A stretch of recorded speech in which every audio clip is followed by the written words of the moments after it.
Bonjour à tous, bienvenue sur ce podcast Réveille ta conscience. Je suis Valérie Bertin, facilitatrice certifiée Access Consciousness et aujourd'hui, j'ai mes amies Teresa et Katyusha qui sont là, facilitatrices certifiées d'Access aussi. On est toutes les trois traductrices et on va parler de comment avoir plus d'aisance avec les langues et la communication. Et ma première question, ça serait en fait, qu'est-ce que c'est une langue au final? Qu'est-ce que la Waouh! communication? Bonne question. Bonne question. Merci beaucoup déjà pour cette invitation, Valérie. Qu'est-ce que c'est une langue? Waouh! Hmm. Je dirais, j'aime bien comment toi tu le décris des fois, Katyusha, qu'une langue, c'est comme des habits. Comment on habille en fait des sons ou au final l'énergie. C'est ça. Oui, que fondamentalement, ce qu'on communique, c'est de l'énergie. Et que, Hmm. ben, en fonction de où on est, qui on est, où on est, du verbe naître, on a des sons différents, des mots différents, c'est comme oui, on habille l'énergie de quelque chose de particulier. Et Mhm. puis, voilà, ça devient un système qui se complexifie de plus en plus. On est parti de choses très basiques. Et puis voilà. Et donc, si on veut apprendre une autre langue, ben, c'est l'énergie, on la connaît déjà en fait. Hmm. Donc, c'est juste apprendre, tiens, ils habillent comment l'énergie chez les Italiens, ils habillent l'énergie comment chez les Chinois, voilà. Et comment Oh. l'énergie aussi est-elle habillée dans ta propre langue? Parce que si je Ouais. parle, je sais pas, à certains membres de ma famille, on parle tous français et j'ai l'impression que je leur parle en chinois. Exactement, c'est pas que on a la même langue au final on va se comprendre parce que la communication elle comprend beaucoup plus que juste la langue, que le vocabulaire, que le grammaire et tout ça. Mais oui, encore en parlant des langues, en fait, pour moi, la différence que chaque langue elle a, c'est une source de beauté. Cette différence est une source de beauté. Moi, j'adore en fait les langues. J'adore par exemple, de regarder comment les mots s'écrivent. Hier, j'ai regardé une vidéo sur on appelle ça les signes chinoises, les signes chinoises et l'histoire de ces signes, comment, oui, l'origine et l'évolution. C'est quelque chose de tellement, oui, tellement différent.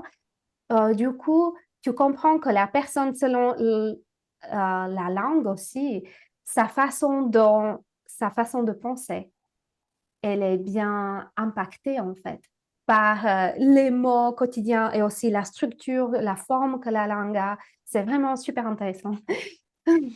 Et aussi, c'est l'expérience sensuelle, en fait, parce que le langage, enfin, la langue, c'est quelque chose qui passe par le corps. Moi, Mm. je me souviens, quand j'étais petite, je devais écrire avec un stylo. Et puis, il y avait le stylo, on devait avoir tel stylo de telle marque, pour apprendre à écrire à l'école. Mais avec les années, il y a eu toute cette mode dans les années 80, des stylos transparents avec des petits dessins de couleurs. Et donc, j'avais des roses, des mauves, des turquoises. Et en fait, après, il y a eu les plumes à calligraphier, et tout ça. Et c'est le plaisir de former les lettres, de sentir la plume qui glisse sur le papier. Si le papier est lisse, c'est différent que si le papier est plus rugueux. Il y a donc même l'écriture, c'est différent dans toutes les langues. Et comment on forme les lettres, comment on fait les hampes et les queues. Enfin, il y a tout ce plaisir-là. Et puis en parlant, on utilise tout son corps quand on parle. On Mm. utilise les mains aussi. On utilise tout l'appareil là, on utilise les dents, les lèvres, la langue, la glotte, puis tout son corps et puis ça vibre dans tout le corps. Donc si on met sa main ici, on sent que ça vibre quand on parle. Et d'ailleurs, en psychophonie, quelque chose que j'ai fait avant et qui s'appelle l'école de la conscience par le chant et l'école du chant par la conscience, on utilisait cet outil pour les gens pour apprendre à chanter juste, par exemple, de mettre la main soit sur le piano, soit sur le corps pour sentir la vibration. Donc c'est une expérience physique aussi, le langage.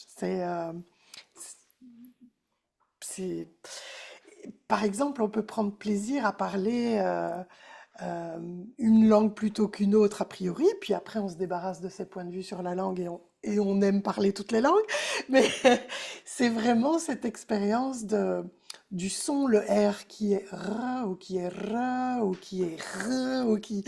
Le L, il peut se placer à des endroits différents aussi, on peut jouer avec ça, donc c'est vraiment une expérience sensuelle aussi.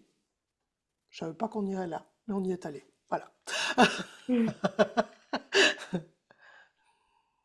Ouais, et c'est comment tu parles absolument à tout et pas que aux personnes, parce que tu pourrais très bien être dans ton jardin et parler aux plantes, et là, il n'y a pas de son, et pourtant, il y a une communication infinie qui est présente, qui est là, et qui fait que quand tu t'ouvres aux langues et à la communication et à toutes les langues, même celles qui sont inaudibles,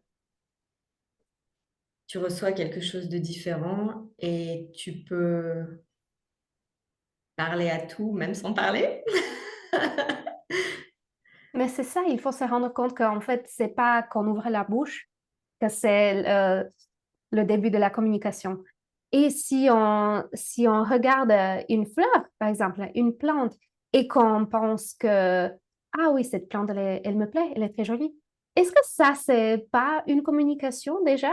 Où on transmet notre pensée, ce qu'on pense, tu sais, mais c'est aussi la communication, la façon dont nous, on se parle à nous-mêmes, tu sais, comment est-ce qu'on communique, quel langage, quel mot est-ce qu'on utilise, tu sais, et quand, toi, comme tu as dit exactement, mais on parle finalement à tout et tout nous parle. La question c'est, est-ce qu'on écoute? Est-ce qu'on écoute ou est-ce qu'on est toujours en train de juste penser? Quoi d'autre est possible vraiment avec la communication? Et pour moi, ce qui a vraiment changé le game, tout le game, c'était avec Access Consciousness, qui est cette méthode qu'on facilite les trois, c'est vraiment poser des questions. Parce que c'est comme ça qu'on commence aussi une conversation, ce jeu avec l'univers, en fait. Et si l'univers, il est aussi, il nous parle aussi, peut-être pas à travers des mots, mais à travers de tout ce qui se passe dans notre vie, tu sais. Vraiment, la communication, c'est quelque chose de tellement vaste, quelque chose de tellement beau, c'est un playground pour moi des possibilités. Finalement, on communique vraiment, comme tu as dit, avec tout. Voilà. Ouais, et aussi pour revenir à ce que tu disais tout à l'heure, Valérie, que quand tu parles à ta famille, parfois tu as l'impression que tu parles chinois alors que tu parles français. C'est parce qu'on est tellement énergétique, si l'énergie dit une chose mais que les mots disent l'autre, on est là. Et, et donc, il y a aussi cette histoire que on a tellement ignoré qu'on était énergétique, si on n'est pas congruent avec ce qu'on est quand on parle, ça devient incompréhensible. Et donc, ça, c'est quelque chose qu'on peut aussi commencer à découvrir si, euh, si on comprend pas quelqu'un, il y a peut-être des questions à reposer. Ce qui se passe, c'est que on a tellement ignoré l'énergie que, en fait, on n'écoute que les mots, mais on perçoit l'énergie sans s'en rendre compte. Alors que si on commence à se dire, en fait, qu'est-ce que l'énergie me raconte et qu'est-ce que les mots me racontent, alors là, on peut voir ce qui se passe. Mais si on est le jouet de l'énergie en inconscience, je vais dire, c'est là qu'on arrive dans des problèmes de communication parce que on est là. Et qu'est-ce que tu peux obtenir dans la vie quand tu parles la langue de tout le monde? Si tu vas à la banque et que tu parles la langue de ton banquier, combien d'entre vous vous vous êtes retrouvés dans une administration et la personne au guichet c'était comme de parler à un mur. Et en fait, quelle langue est-ce qu'il faut lui parler pour qu'elle fasse quelque chose pour vous et du coup, vous obtenez plus? C'est ça. Et Exactement. tellement plus encore. Oui. Et parfois, on peut justement casser aussi quelque chose. Ça peut être l'inverse aussi. Ça va dépendre d'une situation à l'autre, où il va falloir justement venir avec quelque chose de tellement différent de ce que la personne a l'habitude d'entendre que, ah ouais, ça peut fonctionner aussi. Et c'est justement cette, ce jeu, tu parlais du terrain de jeu tout à l'heure, Tereska, c'est... Waouh, la communication ici, c'était un jeu, quoi. Et qu'est-ce qui va fonctionner ici et qu'est-ce qu'on peut créer ensemble? Et en posant des questions, parce qu'à chaque fois, ce sera différent. C'est pas une recette qui marche à tous les coups. Ça va être en fonction de la situation, en fonction du moment, en fonction des personnes, de ce qu'on veut créer, de voilà. Et ça va encore au-delà de tout ce qui est communication, langue de corps, de nos corps, mais aussi bien plus. Qu'est-ce que c'est les flux d'énergie? Comment est-ce qu'on peut les utiliser à notre avantage aussi? Et comment vraiment jouer avec les énergies, jouer avec les molécules et d'avoir un plaisir de communiquer, pas de problème de communication. Voilà. Et en fait, l'idée, c'est pas que les langues, c'est une version petite d'une communication.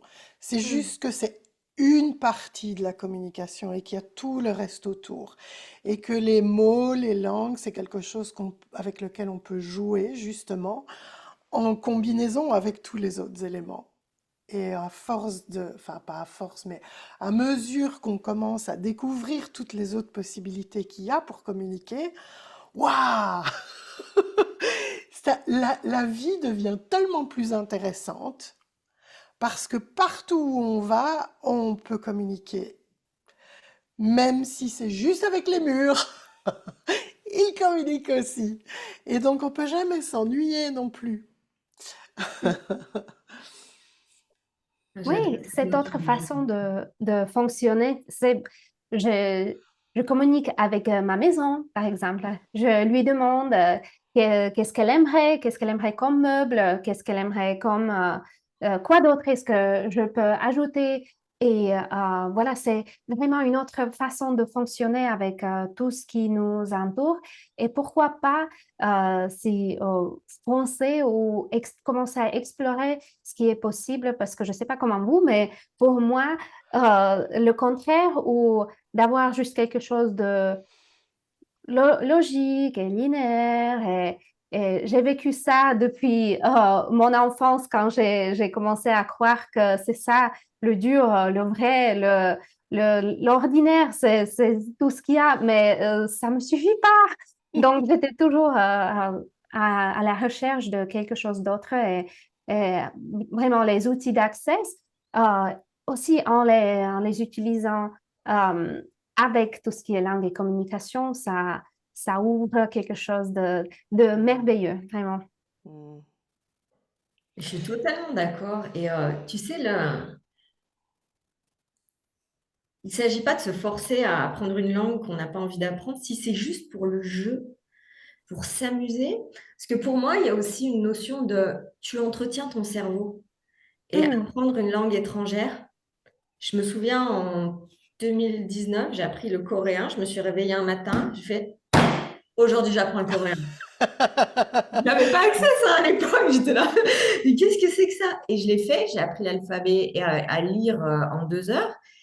Et en fait, j'ai senti des trucs se réorganiser dans mon cerveau.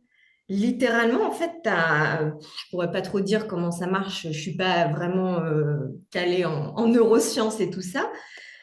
J'ai capté qu'il y avait des nouveaux chemins qui se faisaient dans mon cerveau. Et aujourd'hui, en ayant attaqué le japonais, c'est 2 fois plus facile. Et le japonais, il va bien? Il va bien. Il est Donc, en fait, OK, super. c'est plus tu choisis, plus ton cerveau il devient capable. Même si derrière, ça ne te sert à rien. J'irai peut-être jamais à Séoul, j'irai peut-être jamais au Japon. Je m'en fous. Je n'ai pas besoin d'un résultat ou d'être productive ou c'est juste pour m'amuser. Si on traduit ça en termes d'énergie, c'est chaque langue a un échantillon différent de vibrations, d'énergie.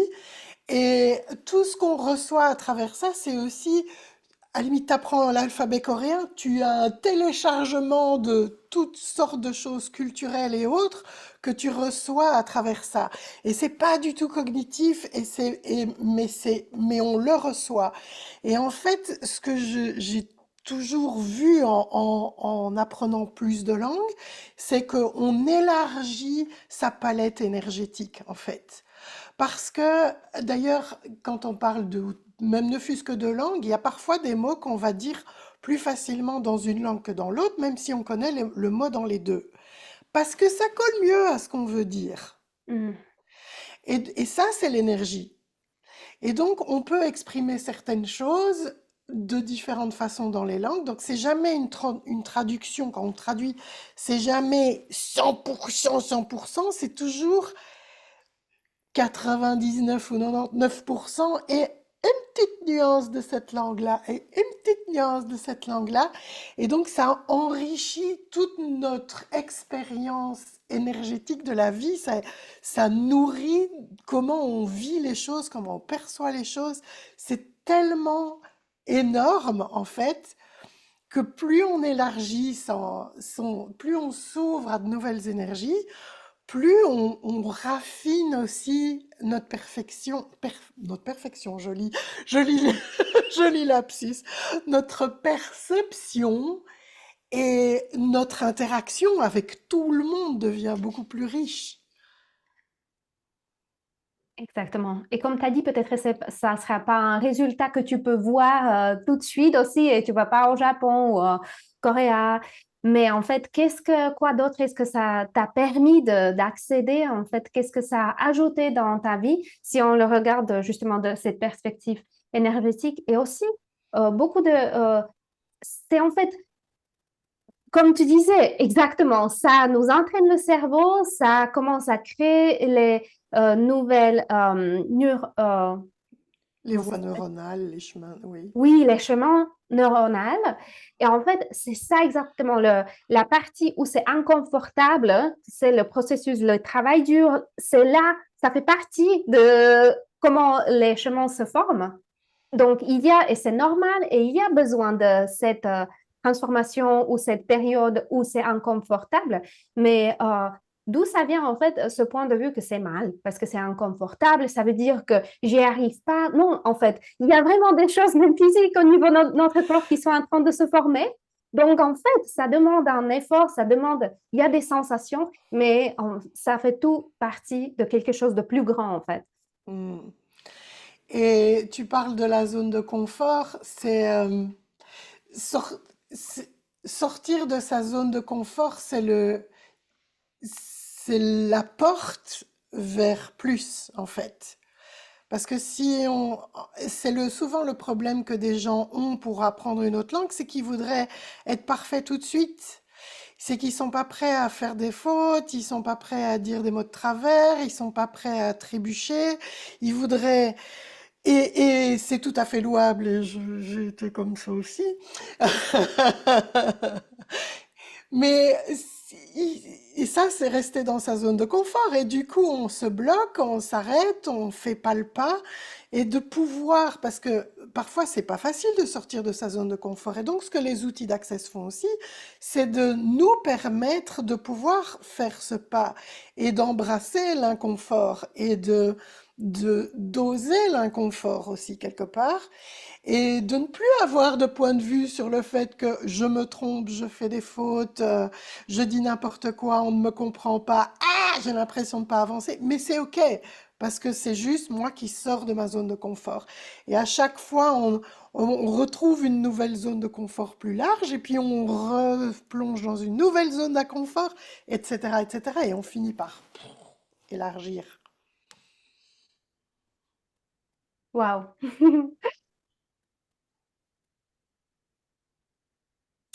Comment ça devient mieux que ça? Est-ce que vous pourriez rapidement nous dire qu'est-ce que vous proposez pour nous aider et nous accompagner à justement élargir notre perspective des langues et de la communication? Il y a des Ok. belles choses qui s'annoncent. Alors, donc, il y a cette spécialité d'Access Consciousness qui s'appelle Plus d'aisance avec les langues et la communication. Et il y a régulièrement des classes et des téléclasses qui sont facilitées soit par Tereska, soit par moi, soit toutes les deux. Et en fait, on s'amuse beaucoup toutes les deux. Mhm. Du coup, on a fait pratiquement que toutes les deux ces derniers temps. Et donc, le prochain rendez-vous, c'est au Castello di Casalborgone, dans le Piémont, près de Turin, en Italie, où du 10 au 12 octobre, il y aura un début de soirée, on va dire, un début de soirée et 2 journées, pour vraiment commencer à explorer tout ça avec les outils d'Access Consciousness, pour se libérer de tout ce qui nous empêche d'accéder à tout ça, tous les points de vue qu'on a qui nous bloquent, et de transformer vraiment c'est la possibilité de transformer vraiment toute sa communication, tout son... Le titre le dit, plus d'aisance avec les langues et la communication, mais c'est partout dans nos vies, la communication. Donc ça, c'est l'invitation. Et ce qui est très, très chouette quand on fait des classes en présentiel comme ça, c'est qu'on peut aussi faire des exercices. On peut jouer avec toutes sortes de choses, avec les mots, avec les énergies, avec les flux d'énergie, avec... Et donc, ce plongeon de tout un week-end, c'est vraiment une expérience à tous les niveaux. Ouais, c'est pas, on peut difficilement mettre des mots là-dessus, ça se vit. C'est ça. Et Mhm. c'est un peu comme en cuisine, hein. Je peux te décrire en détail le goût du gâteau au chocolat, mais à un moment, si tu veux pas le goûter, tu C'est profiteras pas de ça. l'expérience orgasmique. Et surtout le gâteau au chocolat de Valérie, parce que c'est pas le même que les autres. Et où est-ce qu'on doit se rendre pour... vous avez un site web? Où est-ce qu'on trouve la classe? Alors, il y a elle est sur le site d'Access, en fait. Ok. Accessconsciousness.com, vous pouvez trouver soit Katyusha ou moi comme facilitatrice, trouver un facilitateur. La classe se trouve là-bas. Et si jamais vous n'avez pas la possibilité de nous joindre en présentiel en Italie, la classe, elle sera aussi disponible En en ligne. ligne. Et aussi, il y a une possibilité, si c'est quelque chose, si ça serait peut-être votre toute première pas ou toute première classe, il y a aussi la possibilité de nous joindre au moins pour vendredi, pour l'intro.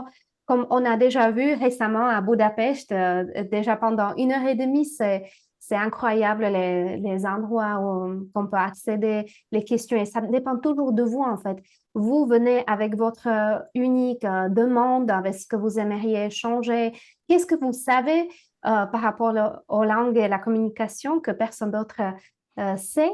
Et en fait, c'est ça, en fait, les classes, c'est pas nous, les maîtresses, qui vont corriger tout ce qui va pas avec la communication et les langues pour vous. Non, c'est une co-création, exactement. Et on vient chacun avec nos dons et pour moi, ces classes, c'est vraiment une exploration, une découverte de qu'est-ce que c'est mes dons. Et là, partout où j'ai pensé que que c'était un handicap, que vraiment les langues, c'est pas pour moi la communication, non, j'arrive pas. Et si le contraire était vrai, en fait. Oui, et parfois c'est là où on pense qu'on est vraiment le plus nullissime Nul! de la planète et qu'on le clame haut et fort, que c'est peut-être là que vous avez vos plus grandes capacités. Qui sait? Donc voilà, une invitation pour vous. Et comme d'autres est possible. Ouais, quoi d'autre est possible pour vous que vous n'avez pas envisagé? Merci, mesdames, d'avoir été là sur ce podcast. C'était vraiment fun. Et puis, merci à tous d'avoir écouté. Et à bientôt pour de nouvelles aventures. Et merci à toi Valérie et merci à tout le monde. Merci, merci. Ciao!